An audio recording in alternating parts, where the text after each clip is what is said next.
ಎಲ್ಲರಿಗೂ ನಮಸ್ಕಾರ. ಶ್ರೀ ಕನ್ಯಕಾ ಪರಮೇಶ್ವರಿ ಪುರಾಣ ಅಧ್ಯಾಯ 20. ನಾವು ಅಧ್ಯಾಯ 19ರಲ್ಲಿ ವೈಶ್ಯರು ಯಾವ ಕಾರಣಕ್ಕೋಸ್ಕರ ಕೈಲಾಸದಲ್ಲಿ ಇರದೆ ಭೂಲೋಕದಲ್ಲಿ ಇದ್ದಾರೆ ಅನ್ನೋ ವಿಷಯನ ತಿಳಿಸಿದ್ದಾರೆ.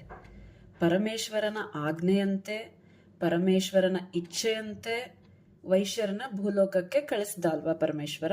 ಏನಕ್ಕೋಸ್ಕರ ಕಳಿಸಿದ್ದು? ವೈಶ್ಯರು ಕೈಲಾಸದಲ್ಲಿ ಇದ್ದರೆ ಭೂಲೋಕದಲ್ಲಿ ಪೂಜೆಗಳು ಮಾಡೋರು ಯಾರೂ ಇರೋದಿಲ್ಲ, ಮತ್ತೆ ಯಜ್ಞ ಯಾಗಗಳನ್ನು ಮಾಡುವವರು ಯಾರೂ ಇರೋದಿಲ್ಲ. ರತ್ನಾದಿ ವಸ್ತುಗಳ ಮತ್ತು ಔಷಧಾದಿ ವಸ್ತುಗಳ, ಸುವರ್ಣಾದಿ ಲೋಹಗಳ ವ್ಯವಹಾರಗಳು, ವ್ಯಾಪಾರಗಳು ಸಹ ನಡೆಯೋದಿಲ್ಲ ಭೂಲೋಕದಲ್ಲಿ. ಆದ್ದರಿಂದ ಪರಮೇಶ್ವರನು ವೈಶ್ಯರನ್ನು ಭೂಲೋಕಕ್ಕೆ ಕಳಿಸಿಬಿಡ್ತಾನೆ ಅಲ್ವಾ. ಈ ಅಧ್ಯಾಯದಲ್ಲಿ ಲೇಖಕರು ಏನರ ಬಗ್ಗೆ ಹೇಳಿದ್ದಾರೆ ಅಂದ್ರೆ, ದೇವಪ್ರವರನ ಚರಿತ್ರೆ, ವಿಕ್ರಮನೆಂಬ ಬಿರುದು, ಸಿದ್ಧ ಋಷಿಗಳಿಗೆ ಗೌತಮ ಮಹರ್ಷಿಯ ಶಾಪ, ದೂರ್ವಾಸರ ಶಾಪ. ಈಶ್ವರಾಜ್ಞಾಪಿತರಾದ ವೈಶ್ಯರು ಲಜ್ಜೆಯಿಂದ ಗದ್ಗದ ಕಂಠರಾಗಿ, ಕುಬೇರ, ನಾವು ಭೂಮಿಯನ್ನು ಸ್ಪರ್ಶಿಸಲು ಶಕ್ತರಲ್ಲ, ಆದ್ದರಿಂದ ಮಧ್ಯಲೋಕದಿಂದ ಪರಮೇಶ್ವರನಿಗೆ ಉಡುಗೊರೆಗಳನ್ನು ತರಲಾಗಲಿಲ್ಲ ಎಂದರು. ಆಗ ಕುಬೇರನು ವಿನಯದಿಂದ ವೈಶ್ಯರನ್ನು ನೋಡಿ ಮರುಕಗೊಂಡು, ವೈಶ್ಯರೇ, ನನ್ನ ಪುಷ್ಪಕ ವಿಮಾನದಲ್ಲಿ ಭೂಮಿಗೆ ತೆರಳಿ ಸುಂದರ ವಸ್ತುಗಳನ್ನು ತಂದು ಪರಮೇಶ್ವರನಿಗೆ ಸಮರ್ಪಿಸಿ ಕೃತಾರ್ಥರಾಗಿರಿ ಎಂದನು. ಆ ವೈಶ್ಯರು ಹಾಗೆಯೇ ಆಗಲೆಂದು ಭೂಲೋಕದಲ್ಲಿ ವಸ್ತು ಸಂಗ್ರಹಕ್ಕಾಗಿ ಪುಷ್ಪವನ್ನೇರಿ ತಿರುಗುತ್ತಾ ತಮ್ಮ ವಂಶೀಯರಿರುವ ಪಟ್ಟಣಗಳನ್ನು ಹುಡುಕುತ್ತಾ ಎಲ್ಲಿಯೂ ತಮ್ಮ ವಂಶದವರನ್ನು ಕಾಣದೆ ಖಿನ್ನರಾದರು. ಭೂಮಿಯಲ್ಲಿ ಯಾರ ಸಂತತಿ ಇಲ್ಲವೋ ಅವರಿಗೆ ಪುಣ್ಯಲೋಕ ನಿವಾಸವಿರದು, ಆದ್ದರಿಂದ ತಮ್ಮ ವಂಶದ ಬೀಜಾರೋಪಣವನ್ನು ಯಾವುದಾದರೂ ರೀತಿಯಲ್ಲಿ ಮಾಡಿಯೇ ತೀರಬೇಕೆಂದು ಕೊಂಡರು. ಭೂಲೋಕದಿಂದ ಎಂತಹ ವಸ್ತು ಸಮೂಹವನ್ನು ಹೊಂದಲಾರದೆ ಚಿಂತೆಯಿಂದ ಮರಳಿದರು. ಮಧ್ಯಾಹ್ನ ಕಾಲದಲ್ಲಿ ಕಾನನ ಮಧ್ಯದಲ್ಲಿ ಒಂಟಿಯಾಗಿ ಧ್ಯಾನ ತತ್ಪರನಾದ ಒಬ್ಬ ಮುನಿಯನ್ನು ಕಂಡು, ಅಯ್ಯ ಮುನಿಶ್ರೇಷ್ಠ, ನೀವ್ಯಾರು? ಇದು ಯಾರ ಆಶ್ರಮ ಎಂದು ಕೇಳಲಾಗಿ ಆ ಮುನಿಯು ಅವರಿಗೆ ವಂದಿಸಿ, ಅಯ್ಯ, ಇದು ಮಹಾನುಭಾವನಾದ ಭಾರ್ಗವ ಮಹರ್ಷಿಯ ಆಶ್ರಮವು. ನಾನು ಸಾಂದೀಪ ಗೋತ್ರೋದ್ಭವನಾದ ದೇವಪ್ರವರನೆಂಬ ವೈಶ್ಯನು. ಮಹಾತ್ಮರಾದ ನೀವು ರುದ್ರಾದಿತ್ಯ ಗಣಗಳ ಭೂಮಿಯನ್ನು ಸ್ಪರ್ಶಿಸದಿರುವುದು ದೇವತ್ವದ ಲಕ್ಷಣವಲ್ಲವೇ? ನೀವಾವ ಉದ್ದೇಶದಿಂದ ಈ ಭೂಮಿಗೆ ಬಂದಿರುವಿರಿ? ಅಂತಹ ಕಾರ್ಯವೈಭವ ವಿಸ್ತಾರವನ್ನು ನನಗೆ ವಾಸ್ತವವಾಗಿ ತಿಳಿಯಪಡಿಸಿರಿ ಎಂದನು. ಆಗ ಆ ವೈಶ್ಯರು, ಓ ವತ್ಸ ಮಹಾಭುಜ, ನಿರಂತರ ನಿನಗೆ ಮಂಗಳವಾಗಲಿ. ನಮ್ಮ ಕಾರ್ಯೋದ್ದೇಶವನ್ನು ಸಮಾಧಾನದಿಂದ ಕೇಳು. ನಾವು ಶಂಕರಾರಾಧನೆಯಿಂದ ಸಿದ್ಧರಾದ ವೈಶ್ಯರು. ಈಶ್ವರನಿಗೆ ಕಲ್ಯಾಣವು ಜರುಗಿತು. ಆ ಈಶ್ವರನ ಸಂತೋಷಾರ್ಥವಾಗಿ ದಿವ್ಯ ವಸ್ತುಗಳನ್ನು ತೆಗೆದುಕೊಂಡು ಹೋಗಲು ಭೂಲೋಕಕ್ಕೆ ಬಂದಿರುವೆವು.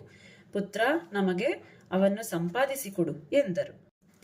ಆಗ ಆ ಮುನಿಪುತ್ರನು ವಿರಜಾಜಿಗಳನ್ನು, ಕಸ್ತೂರಿಯನ್ನು, ಪಚ್ಚ ಕರ್ಪೂರವನ್ನು, ದಿವ್ಯ ದುಕೂಲಗಳನ್ನು, ಬೆಲೆಯುಳ್ಳ ಶಾಲುಗಳನ್ನು, ಅಪರಿಮಿತ ವಸ್ತು ಸಾಮಗ್ರಿಯನ್ನು ಅವರಿಗೆ ಕೊಟ್ಟು ನಮಸ್ಕರಿಸಿ ಅಂಜಲಿಬದ್ಧನಾಗಿ, ನನ್ನ ಪ್ರಪಿತಾಮಹ ಮಹಾತ್ಮರೇ, ನಾನು ಇನ್ನೇನು ಮಾಡಬೇಕೆಂದು ಆಜ್ಞಾಪಿಸಿರಿ ಎಂದನು. ಆಗ ಆ ಸಿದ್ಧ ವೈಶ್ಯರು ಮುನಿಬಾಲಕನನ್ನು ನೋಡಿ ಸಂತೋಷದಿಂದ, ನೀನು ನಮಗಾಗಿ ದಿವ್ಯ ಚಮರೀ ಬಾಲಗಳನ್ನು, ಕಸ್ತೂರಿಯನ್ನು ಸಂಪಾದಿಸಿ ತಂದಿರುವಿ, ಆದ್ದರಿಂದ ನೀನು ವಿಕ್ರಮನಾಗುವಿ ಎಂದು ಆಶೀರ್ವದಿಸಿ ಹಿಮಾಲಯದ ದಾರಿ ಹಿಡಿದರು. ಕುಬೇರ ಪ್ರಸಾದಿತ ಪುಷ್ಪಕ ವಿಮಾನದಲ್ಲಿ ಕುಳಿತು ದಾರಿಯಲ್ಲಿ ಗೌತಮ ಋಷಿಯ ಆಶ್ರಮವನ್ನು ನೋಡದೆ ದಾಟಿ ಹೋದರು. ಆ ಸಿದ್ಧರನ್ನು ಕಂಡು ಮುನಿಶ್ರೇಷ್ಠರಾದ ಗೌತಮನು ಕೋಪದಿಂದ, ನೀವು ಅಂತರಿಕ್ಷದಿಂದ ಪತನವಾಗಿ ಭೂಮಿಯನ್ನು ಸೇರಿ ಕರ್ಮಹೀನರಾಗಿರಿ ಎಂದು ಶಪಿಸಿದನು. ಗೌತಮ ಶಾಪದಿಂದ ವೈಶ್ಯರು ಅಷ್ಟರಲ್ಲಿಯೇ ತೇಜೋಹೀನರಾದರು. ತಕ್ಷಣ ಪುಷ್ಪಕ ವಿಮಾನ ನಿಷ್ಕ್ರಿಯವಾಯಿತು. ಅದರಿಂದ ತಮ್ಮ ತಪ್ಪನ್ನು ಮನಗಂಡು ವೈಶ್ಯರು ಕೂಡಲೇ ಗೌತಮ ಋಷಿಯ ಆಶ್ರಮಕ್ಕೆ ತೆರಳಿ ಆತನನ್ನು ಅನೇಕ ವಿಧ ಸ್ತೋತ್ರಗಳಿಂದ ಸ್ತುತಿಸಿ ಆತನ ಅನುಗ್ರಹಕ್ಕೆ ತಪಿಸಿದರು. ಆದರೆ ಗೌತಮನು ಸುಪ್ರೀತನಾಗಲಿಲ್ಲ. ಅಲ್ಲದೆ ಗೌತಮನು ಅವರನ್ನು ಕುರಿತು, ನೀವು ವೇದ ಕರ್ಮಹಿತರಾಗಿರಿ ಎಂದು ಹೇಳಿ ಬೇರೆ ಮಾತನಾಡದೆ ತನ್ನ ಆಶ್ರಮಕ್ಕೆ ಹೊರಟನು. ಗೌತಮ ಋಷಿಯು ತೆರಳಿದ್ದರಿಂದ ಆತನ ಅನುಗ್ರಹ ದೊರೆಯದ ಕಾರಣ ನೊಂದವರಾದ ವೈಶ್ಯರು ಶಂಕರ ಪ್ರೀತಿಯನ್ನು ಸಂಪಾದಿಸಲು ಇಚ್ಛೆಯುಳ್ಳವರಾಗಿ ವಿಮಾನವೇರಿ ಕೈಲಾಸಕ್ಕೆ ಸೇರಿ ಪಾರ್ವತಿ ಪರಮೇಶ್ವರರಿಗೆ ತಾವು ತಂದ ವಸ್ತು ವಿಶೇಷಗಳನ್ನು ಅರ್ಪಿಸಿದರು. ಆ ವೈಶ್ಯರು ಸಮರ್ಪಿಸಿದ ವಸ್ತ್ರಾಭರಣಗಳನ್ನು, ಕಾಣಿಕೆಗಳನ್ನು ಚಾಮರ, ಪಚ್ಚ ಕರ್ಪೂರ, ಕಸ್ತೂರಿಗಳನ್ನೂ ಕಂಡ ಈಶ್ವರನು ತನ್ನ ಭಕ್ತರಾದ ವೈಶ್ಯರನ್ನು ಸಂತೋಷದಿಂದ ಆಶೀರ್ವದಿಸಿದನು. ಅನಂತರ ಹಿಮವಂತನ ಮನೆಯಲ್ಲಿ ಪಾರ್ವತಿಯೊಂದಿಗೆ ಲೋಕೇಶ್ವರನಾದ ಈಶ್ವರನು 1,00,000 ದಿವ್ಯ ಸಂವತ್ಸರಗಳ ಪರ್ಯಂತ ಕ್ರೀಡಿಸಿದನು. ಒಮ್ಮೆ ಪಾರಿಜಾತ ಪುಷ್ಪಭರಿತವಾದ ಪರ್ವತ ಶಿಖರದಲ್ಲಿ ಪರಮೇಶ್ವರನು ಏಕಾಂತದಲ್ಲಿದ್ದನು. ನಂದಿ, ಸುರಭಿ, ಗಾಧಿ, ಸಮೇಧಿ, ಬಾಣ, ರಾವಣ ಮೊದಲಾದ ಭಕ್ತರು ಜಾಗ್ರತೆಯಿಂದ ಬಾಗಿಲು ಕಾಯುತ್ತಿದ್ದರು. ಸ್ವಲ್ಪ ಸಮಯದಲ್ಲಿ ಸಮಾಧಿ ಎಂಬ ವೈಶ್ಯ ಋಷಿಯೊಬ್ಬನನ್ನು ಅಲ್ಲಿ ಉಳಿಸಿ ನಂದೀಶ್ವರಾದಿಗಳು ಗಂಗಾ ನದಿಗೆ ತೆರಳಿದರು.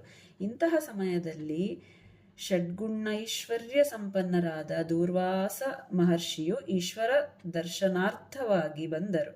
ದ್ವಾರದಲ್ಲಿದ್ದ ಸಮಾಧಿಯು ಅಡ್ಡಿ ಮಾಡಲಾಗಿ ದೂರ್ವಾಸನು ಕೋಪದಿಂದ ಈಶ್ವರ ಸನ್ನಿಧಾನದಿಂದ ಪತಿತನಾಗಿ ನೀನು ಭೂಮಿಯನ್ನು ಸೇರು ಎಂದು ಶಪಿಸಿದನು.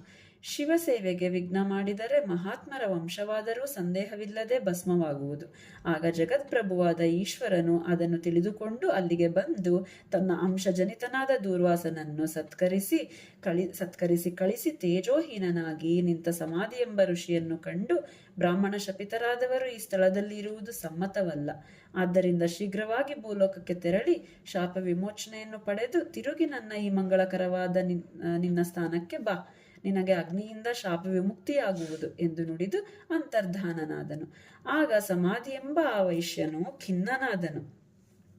ಸ್ವಲ್ಪ ಸಮಯದಲ್ಲಿ ಈಶ್ವರನು ಸ್ವಪರಿವಾರದೊಂದಿಗೆ ಹಿಮವಂತನಿಂದ ಬೀಳ್ಕೊಡಲ್ಪಟ್ಟು ನಿಜ ನಿವಾಸವಾದ ಕೈಲಾಸದಲ್ಲಿ ಬಂಧುಗಳೊಂದೊಡಗೂಡಿ ಪತ್ನಿಯೊಂದಿಗೆ ವಿಹರಿಸುತ್ತಿದ್ದನು. ಲೋಕಾನುಕರಣೆಗಾಗಿ ವಿಹರಿಸಿದ ಪರಮಾತ್ಮನ ಈ ಗುಣಕಥೆಯನ್ನು ಕೇಳಿದರಾಗಲಿ ಓದಿದರಾಗಲಿ ಮನುಷ್ಯನು ನೆನೆಸಿದ್ದನ್ನು ಪಡೆಯುತ್ತಾನೆ. ಇಲ್ಲಿಗೆ ಈ ಅಧ್ಯಾಯ ಮುಕ್ತಾಯ. ಧನ್ಯವಾದಗಳು. ಜೈ ವಾಸವಿ.